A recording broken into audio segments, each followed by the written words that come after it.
We have fire. I think it's burning down pretty good now.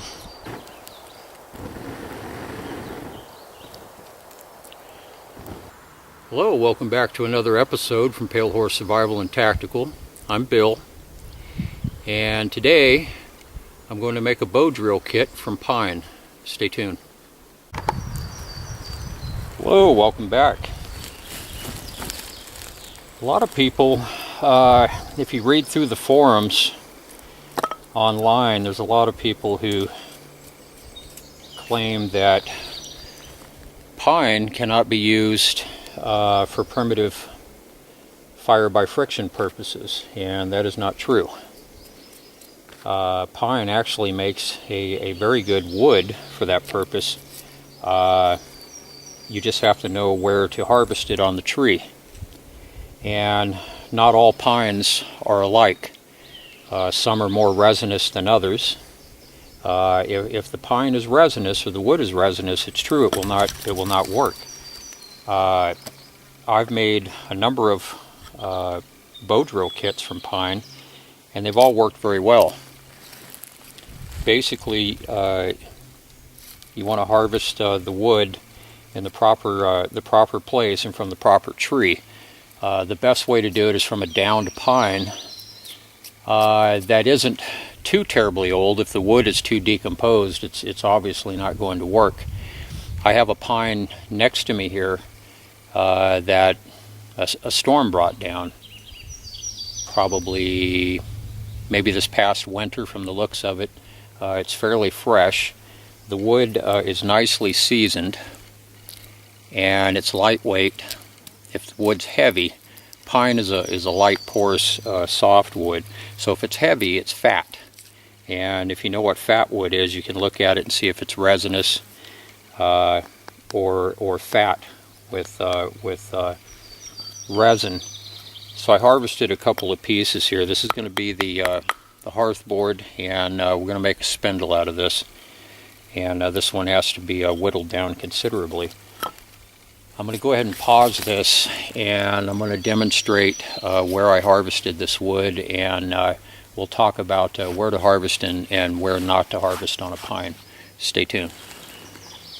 Okay, what we have in front of us here is the pine I was just mentioning, and you'll see there's a few places I've already harvested here and there off of this for other videos. There's a lot of resources here, and this is some really good wood.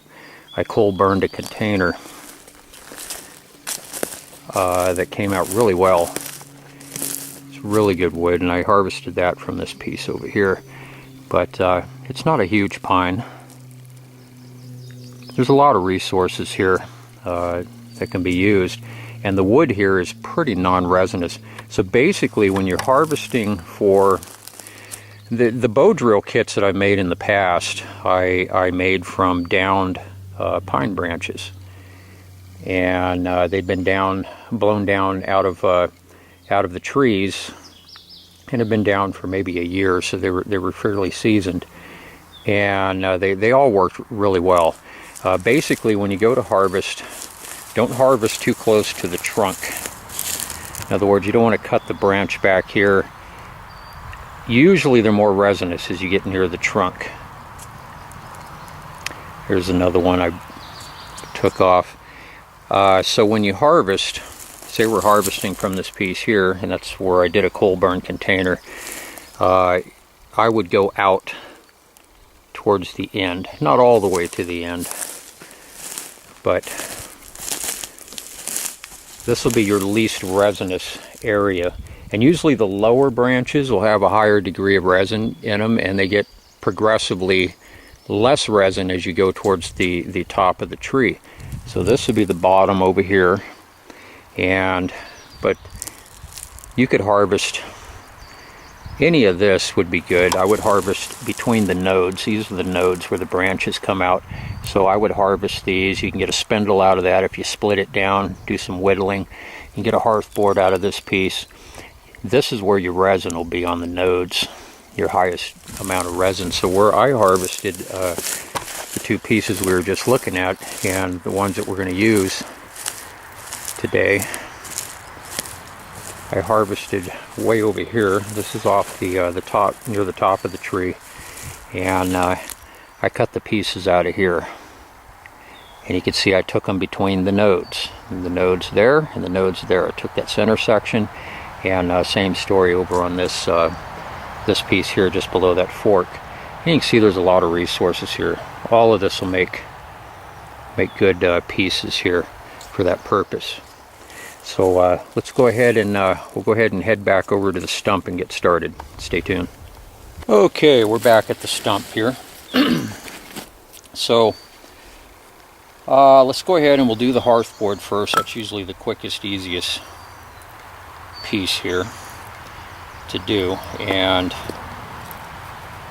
those of you who have been following me for a while, you're well aware of how I do my bow drill kits. I have a ton of videos on the channel here, and I don't mess around very long with them. I split them out and get the job done, just out of habit.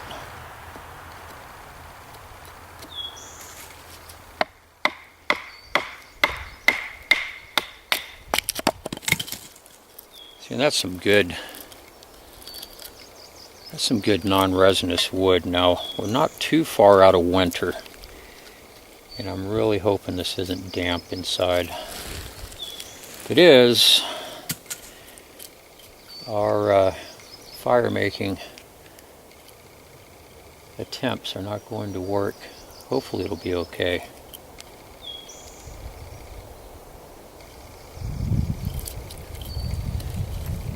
So I split one side out. We'll come over here, and I usually make my hearth boards about a 1/2 inch thick. They always seem to come out about that thickness. Go ahead and I'm going to split it just a hair wide here to give us a little cleanup room.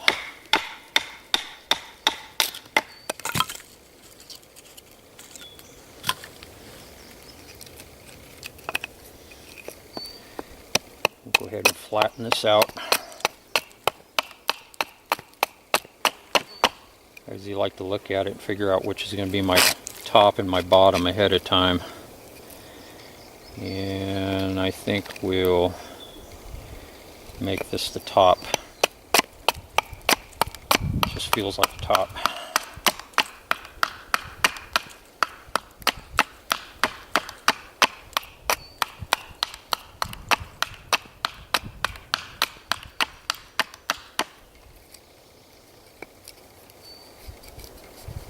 Feels dry. A few months out of winter, so this whole area was buried underneath snow, so there was a lot of moisture when the snow melted off. Go ahead and clean this up on the bottom so it sits flat.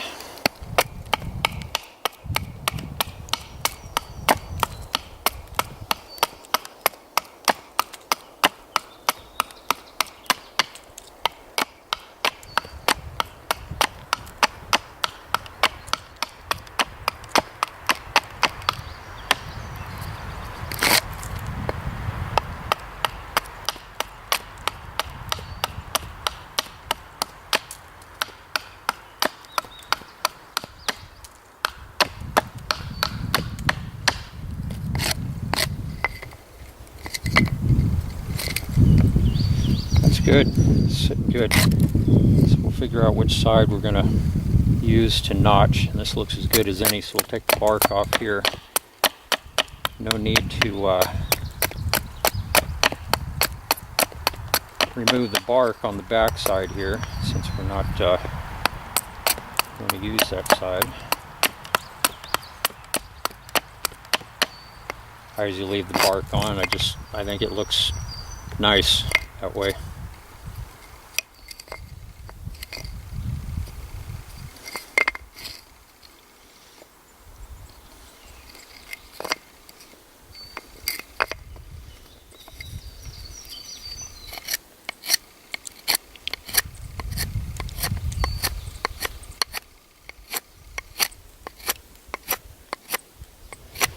Give it a nice 90-degree edge here.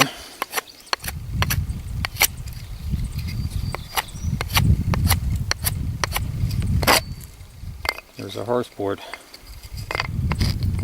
Let's get the spindle done now. Put this back here out of the way. Now the spindle is way too thick, so what I do, I just chop it down.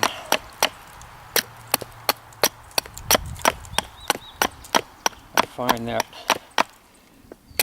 makes the job go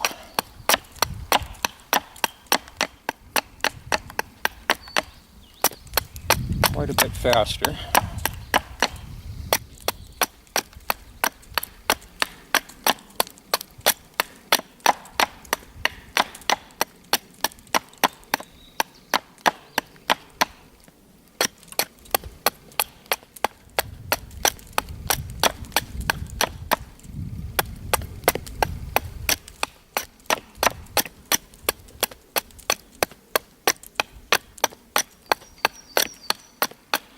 I rough it out by chopping it, and then I'll finish it up by doing the fine whittling. So this is just the rough work here.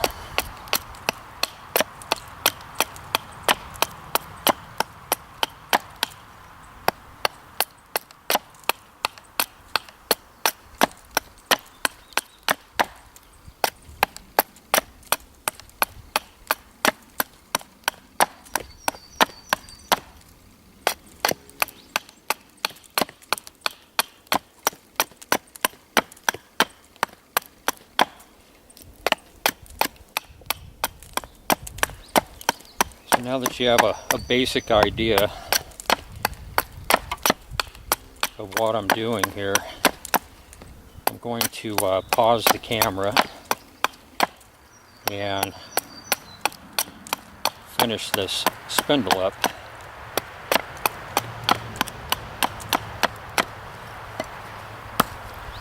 And I still need to bring the diameter of this down by probably 50% at least. So I generally prefer skinnier spindles.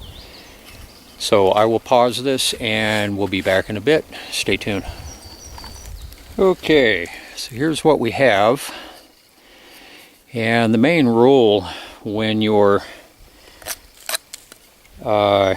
machining out a spindle is to keep the width fairly consistent from end to end. It doesn't have to be exact, but if you have a fat end and a skinny end, what happens is the cordage will migrate from the fat end to the skinny end, and if it migrates all the way up into your hand block, it'll mess up your fire making efforts, or if it drops down all the way down into your hearth board. So, and again, it doesn't have to be exact. It's not an exact science. And I don't get my spindles exactly smooth. I leave ridges on them to give the bowstring something to grip to. And so what I'm going to do here is, this is going to be the top for the bearing block. So I'm just going to go ahead and carve this into a point.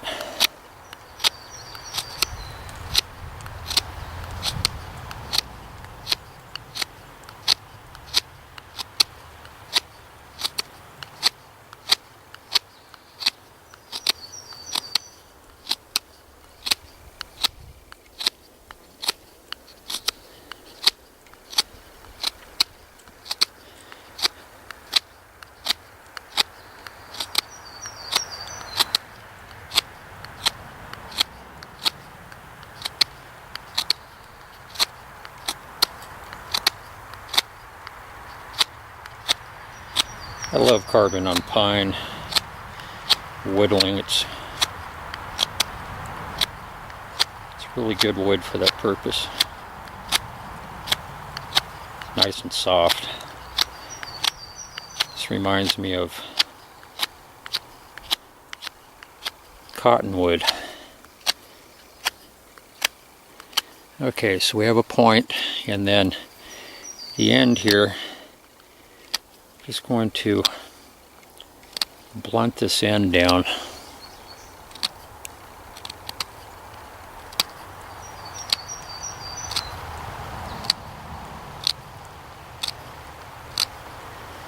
I tried to get the bottom as round as possible. If it's eccentric, it's not going to rotate very freely in the socket on the hearth board. Usually when it comes to fire by friction, the smoother your kit operates, the easier it is to get a coal, and increases your odds of getting a coal too.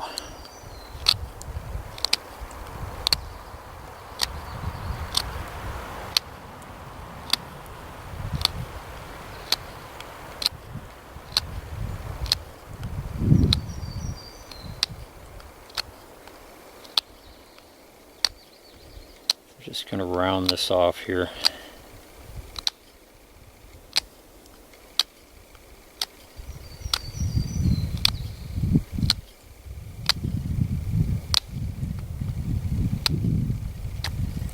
Alright, I think we're good.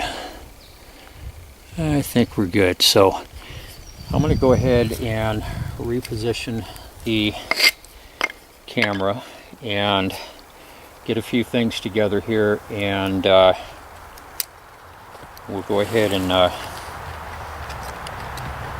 burn this hole in and get the notch cut. Stay tuned, I'll be back. Okay, welcome back. Go ahead and get the hole burned in here. Go ahead and put our notch.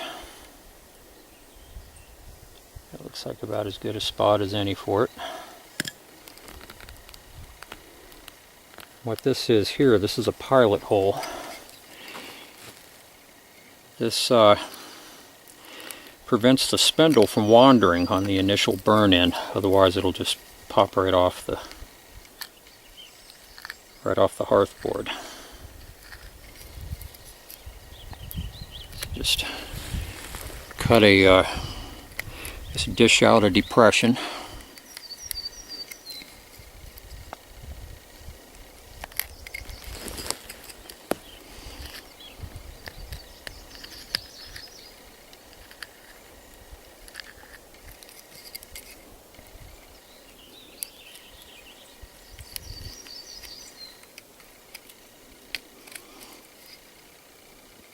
And that's what we have here. This allows the spindle to ride in that divot there until it burns in. Let's go ahead and get this guy burned in, and we'll take it back over to the stump and cut the notch.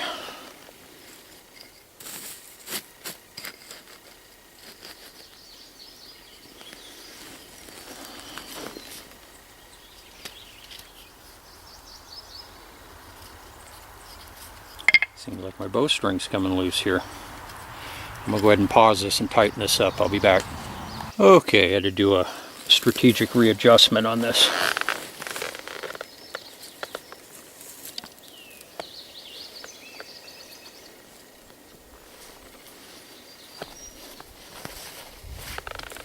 Let's go ahead and get this burned in. See how smooth it's going to run.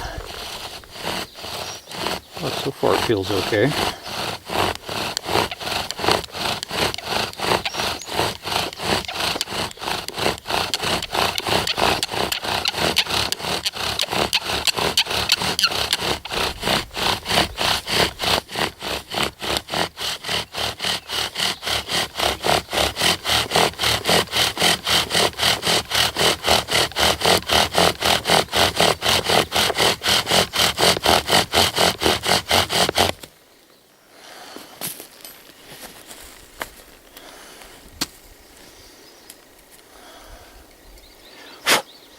Not bad. Seemed like it burned in pretty good.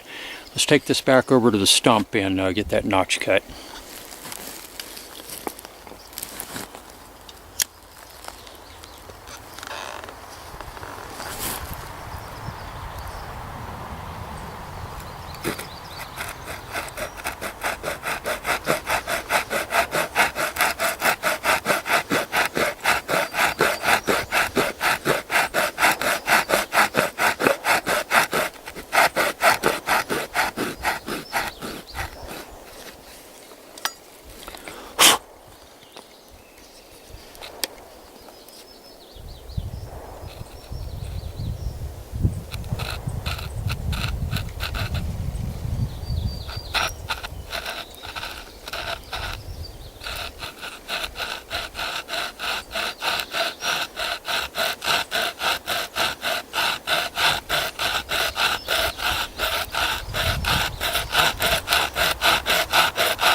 Not too bad.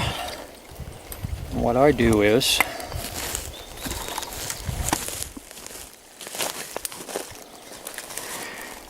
I'll come in here and just check the notch, and it's nice and clean. Usually there's a little bit of fuzz. Whoops, sorry about that, guys. It's that frame. Usually there's a little bit of fuzz in here, and this actually came out really clean. So I just bevel these edges here.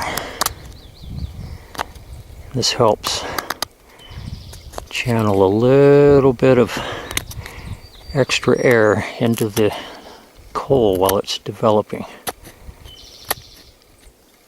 It's not necessary, but it's just a good habit that I've got into, and it does seem to help.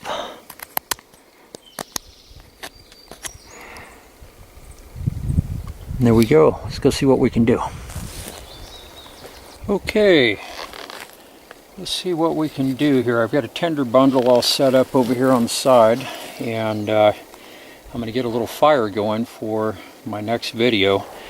I picked a couple poison ivy leaves here to use as a welcome mat.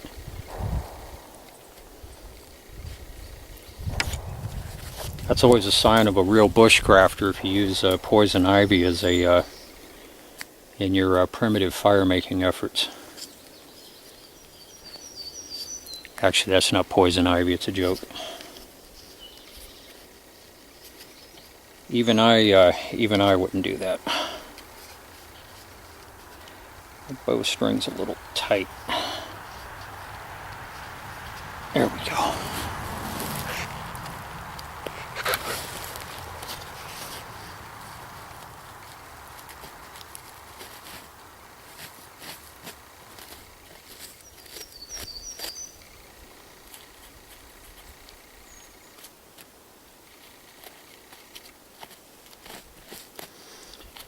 Putting a little depression under there so the leaves don't curl upward. It's been my experience, if they curve upward, it kind of chokes the coal out. It's good to have them sitting relatively flat. Alright guys, a moment of truth. Let's see what we can do here.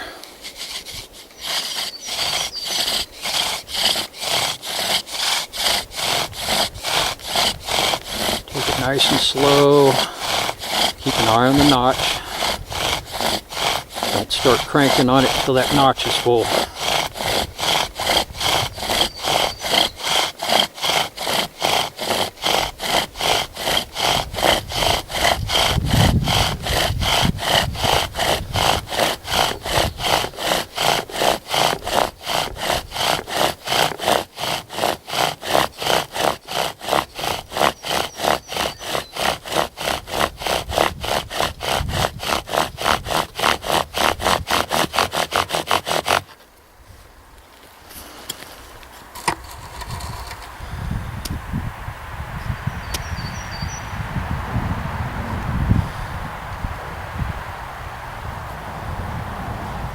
No, it doesn't look like it. It doesn't look like it lit, so I'll pack that char back in the notch. I'm hoping that wood isn't too wet.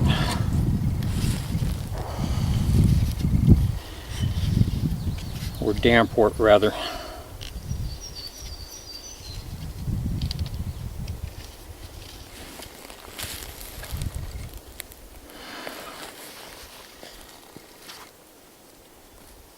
If it is, I just wasted all this time and effort.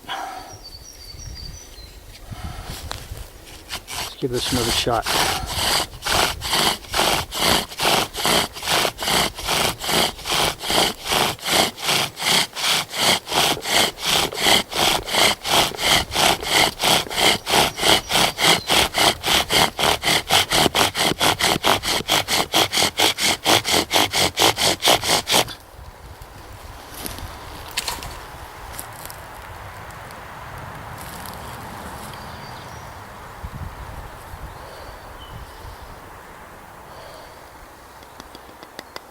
Got a coal, guys.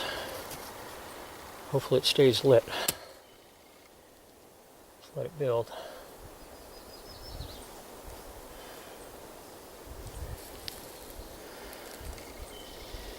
You don't want to rush it too soon. You want to let that coal build.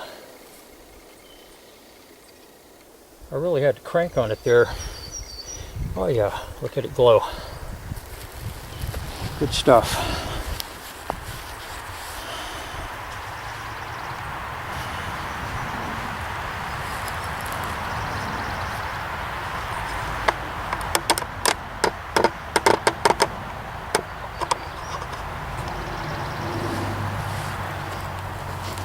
I really had to give it the old heave-ho there towards the end. Bring that temperature up.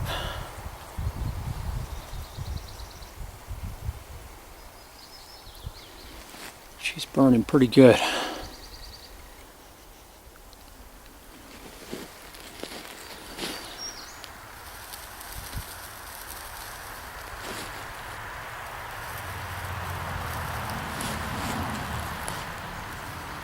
I just got a big wad of pine needles here.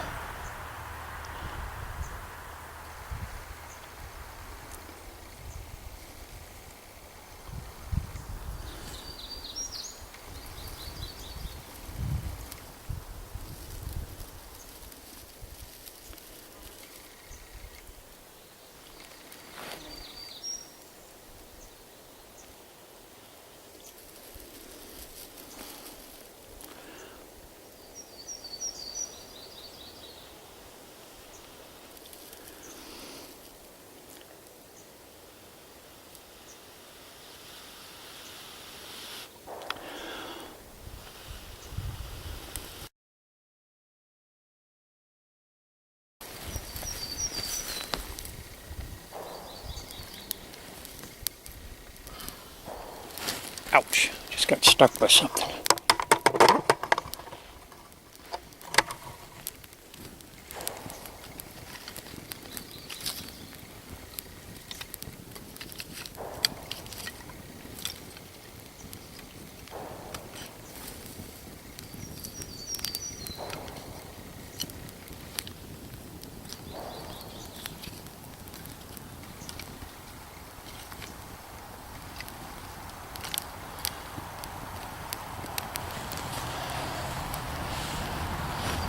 Well, there it is. Don't let anybody ever tell you that pine doesn't make a good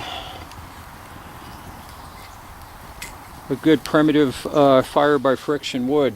And not trying to down anybody, but there's a lot of armchair survivalists online, and too many people who have not actually gone out and done it, but they have opinions on it. And there's no substitute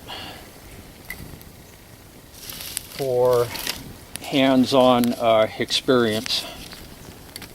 And a survivalist, a bushcrafter, if they're any good, they never say it can't be done.